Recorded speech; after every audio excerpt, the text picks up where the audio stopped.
Hello, আমি পূজা। তো আশা করি তোমরা সবাই ভালো আছো। আর আমি আবারও আজকে চলে এসেছি একটা মিনি ভ্লগ নিয়ে। তো আমি আজকে একটা নতুন জায়গা এক্সপ্লোর করতে যাচ্ছি, কলকাতার ভীষণ ফেমাস জায়গা টেকার্স লেন। আশা করি তোমরা অনেকেই এসেছো, বাট আমি তো ফার্স্ট টাইম। এখানের অনেক রকম খাবার ট্রাই করার জন্য ভীষণ ফেমাস একটা দোকান, সেটা হচ্ছে চিত্তবাবুর দোকান। তো চিত্তবাবুর দোকানের ব্রেড এবং তার সঙ্গে চিকেন স্টু ভীষণ ফেমাস এবং দাম নিয়েছিল 120 রুপিস। বাট ব্যক্তিগতভাবে আমার খাবারটা অ্যাভারেজ লেগেছে। জানি এই কথাটা শুনে অনেকে রেগে যাবে আমার ওপরে, বাট ঠিক আছে, ওয়ান টাইম এক্সপেরিমেন্ট করার জন্য ঠিক আছে।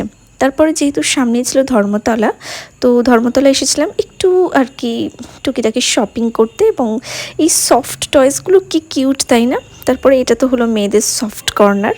তারপরে এখান থেকে আমি গিয়েছিলাম একটু শ্রীরাম মলে। শ্রীরাম মলে কেন গিয়েছিলাম বলো তো?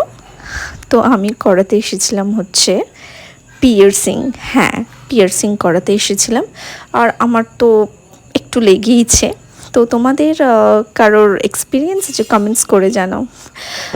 আর তোমরা হয়তো অনেকে ভাবছো যে জুতোর দোকানে পিয়ার্সিং, না না, এরকম ব্যাপার না। অ্যাকচুয়ালি ওনার একটা জুতোর দোকানও ছিল, তো ভাবলো ওখানটায় ফাঁকা হবে, তো আর কি ওখানে গিয়ে করেছিলাম আর কি, এটাই।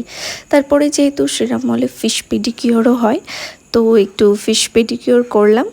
আর আমার তো প্রচণ্ড হাসি পাচ্ছিল। যাই হোক, আজকের মিনি ব্লগটা আশা করি ভালো লেগেছে। চলো, টাটা।